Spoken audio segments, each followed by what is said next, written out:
Hey, good afternoon. These are the notes for 7.7 special right triangles, 30 degrees, 60 degrees, and 90 degrees. I do want to backtrack on what we did today. We didn't get to get into it as much as we could have because we didn't have enough time. But we discussed 45, 45, 90-degree triangles, which are also called isosceles, right triangles. Those triangles come out of squares. So they are essentially, if you think about it, I have a square here. I'm just adding this. You can draw this wherever you wish, okay? And so here we end up having two 45, 45, 90-degree triangles, okay? Why? This diagonal and the diagonals of any square they bisect the angles. So of course bisect means to split into two congruent parts. So we end up having these 45-degree angles here, here, here, and here, right? So we have these two different triangles, and they're clearly isosceles because they have two congruent angles and two congruent sides. And so that's where those types of, and those isosceles right triangles are derived from. They are directly derived. They come from taking a square and splitting it in half, or splitting it down the middle, okay? And so the ratio, the special relationship that this particular type of triangle has because of its nature is that it is on a 1 to 1 to 1 radical 2 ratio, okay?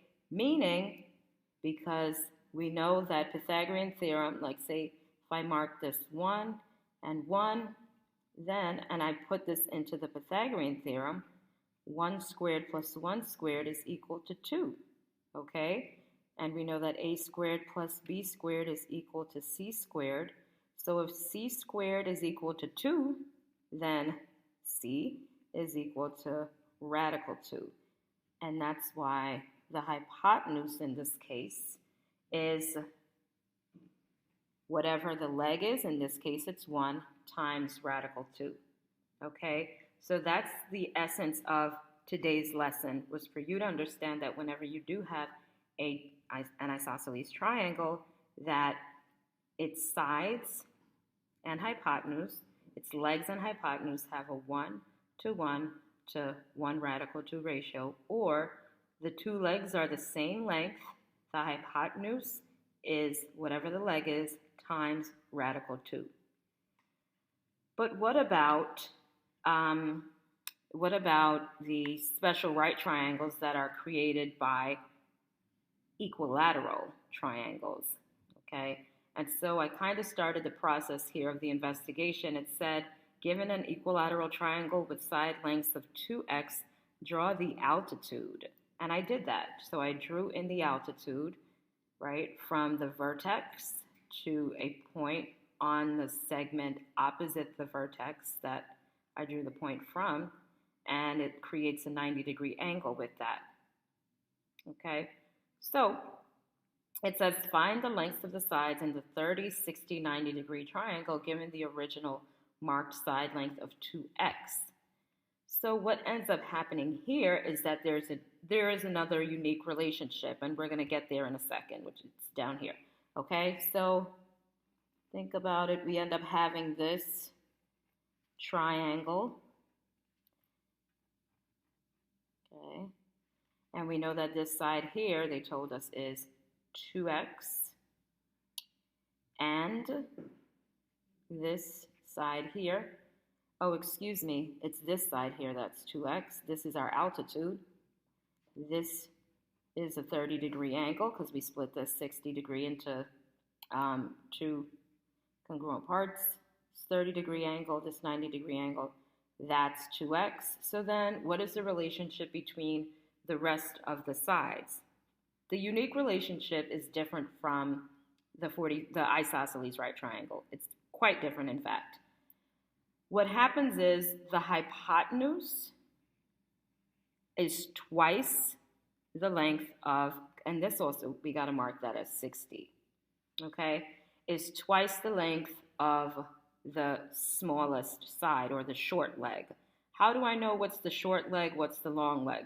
Well, I know that I only have two legs and then I have the hypotenuse and this is the hypotenuse. The short leg is the leg that's directly opposite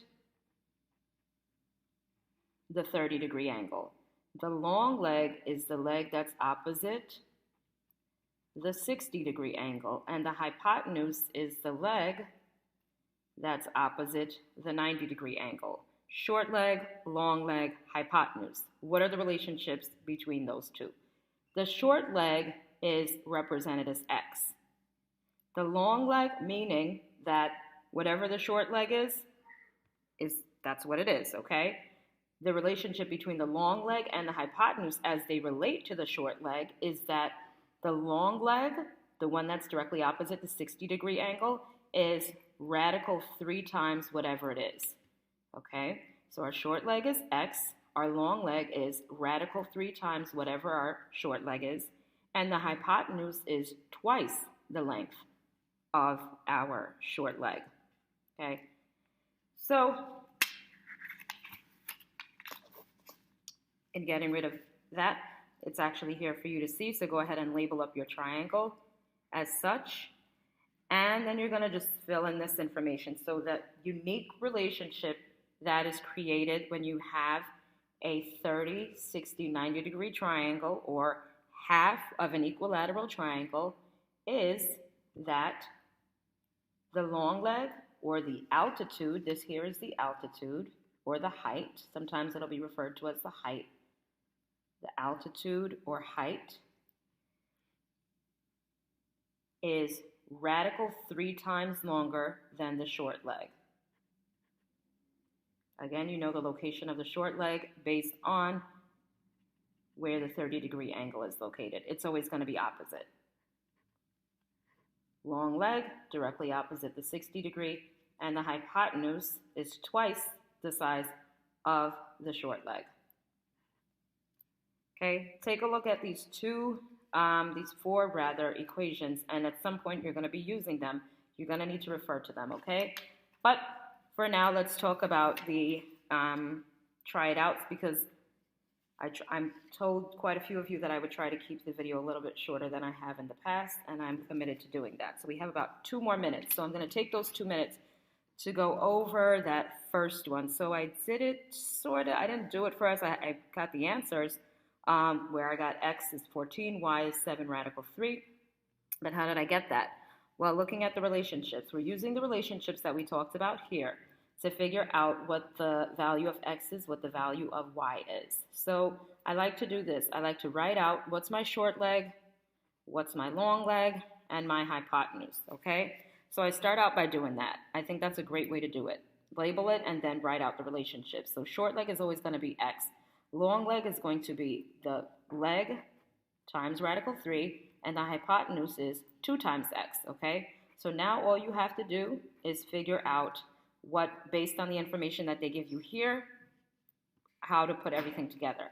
So they give us the length of the short leg, which is 7, which would mean that the long leg is 7 radical 3, and which would mean that if the hypotenuse is twice whatever the short leg is, then I end up with 14, meaning my hypotenuse is 14, my long leg or my altitude, another word for this is the altitude, that's always what the long leg is 7 radical 3, okay?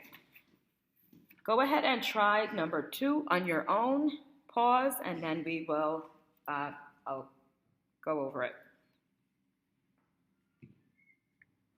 So once you've tried it, you've paused the video, you've attempted it, let's go ahead and take a look. So we have our short leg, which is x.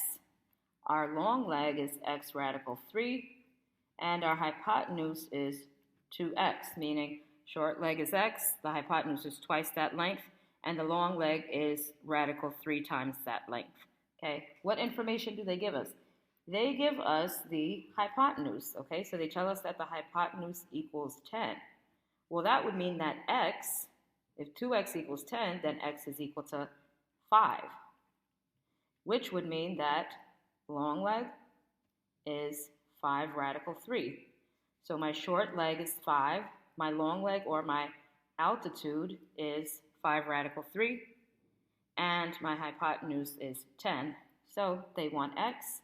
X is 5. Y is 5 radical 3. Notes will be checked tomorrow, and see you later.